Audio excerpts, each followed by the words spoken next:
Hey guys, welcome back to another video. My name is Debargia, and today we are going to look at the possibility of a potential revival of India's longest flying private airline, Jet Airways. So this video is not a case study of how Jet Airways went down, but in this video, we are going to look at some facts, certain events that took place in the last couple of weeks that may determine a possible return of this airline. So let's get into the video.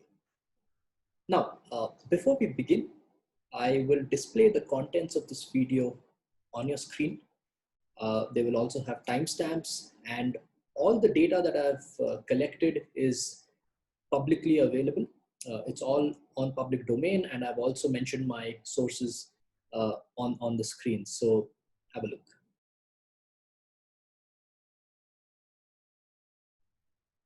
Okay, then on to the first topic of this video, the planes of Jet Airways. So this data is as of March 2019. Jet Airways had a total of 124 aircrafts in service, and they had orders of 142 aircrafts, which were all Boeing 737 MAX 8 type of aircraft. And just to give you a bifurcation of the 124, it had 10 Boeing 777s, 8 A330s, 10 737 MAX 8s, 80 737s, and 18 18 ATR 72. This is as of March 2019.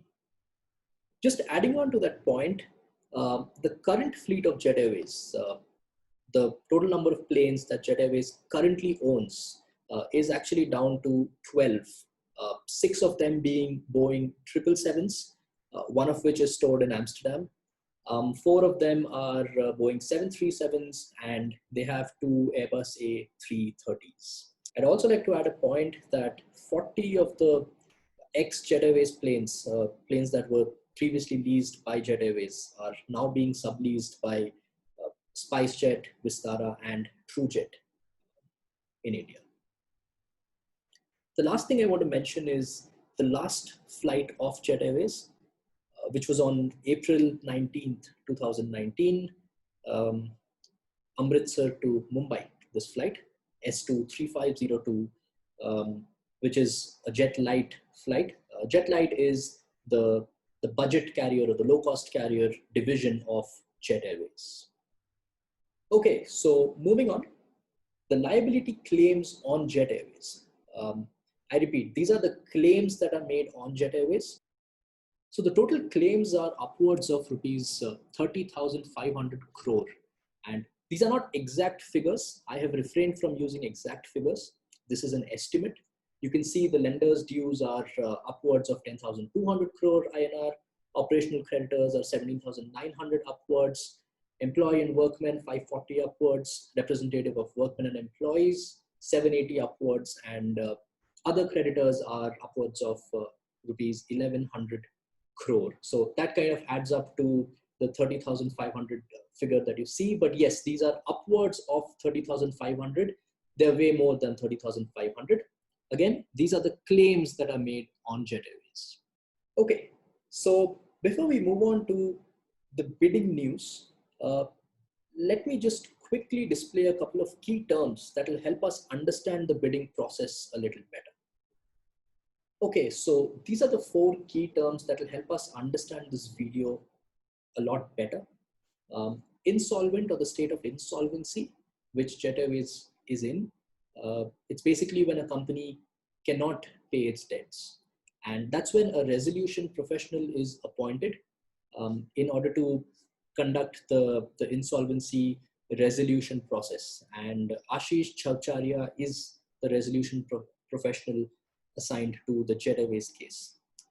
A consortium. Consortium is nothing but a group of companies that come together for a common cause.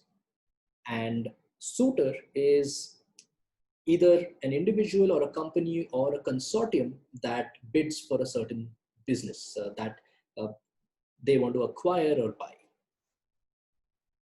Okay, so I hope I was able to explain it in simple terms so far.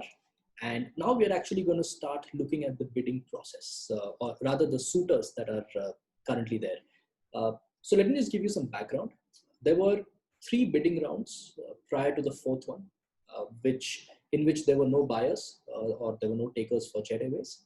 However, in the 4th round, uh, 2 bidders have emerged. So 2 suitors, as I said. So these suitors are basically 2 different consortiums, and we are going to look at the consortiums and what are their plans. How do they plan to restart Jet Airways? Let's take a look.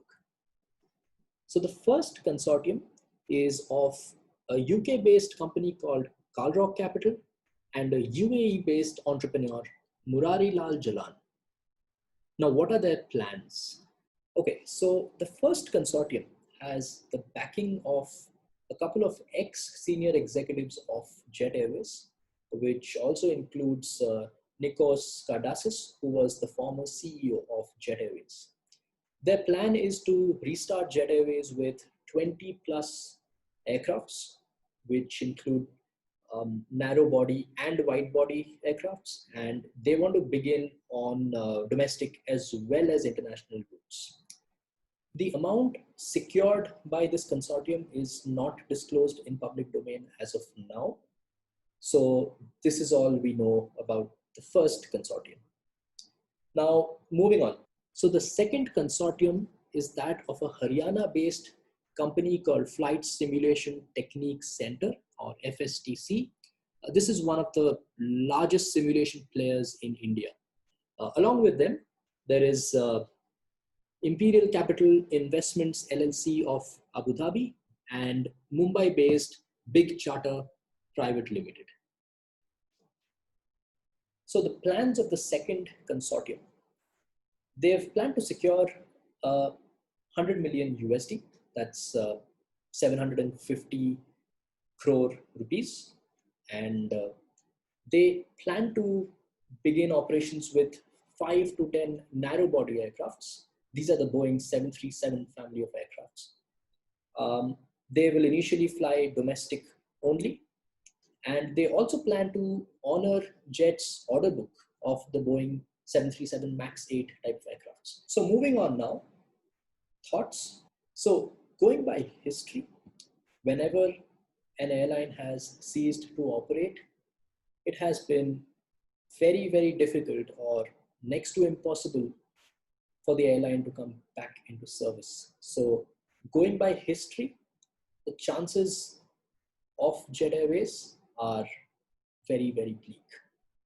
However, we are in the state of a pandemic, and a lot of airlines have let their employees go.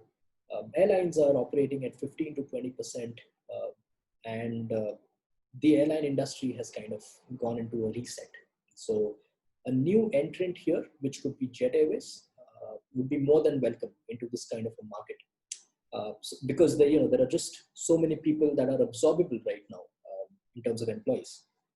Lastly, the brand of Jet Airways. Jet Airways appeals to us as an emotion more than a brand. Many of us have spent countless hours on Jet Airways flights. So yeah, given the situation, there is still hope. If things go well, I believe the banks are supposed to meet this weekend as we record this video. So let's hope for some positive news. Obviously, Jet Airways coming back is a great sign for the Indian aviation industry. And yeah, let's hope for the best. Well, so that was it from me. And if you like this video, please give it a thumbs up. Please subscribe to the channel for more such content. And I will see you in the next video. Thank you.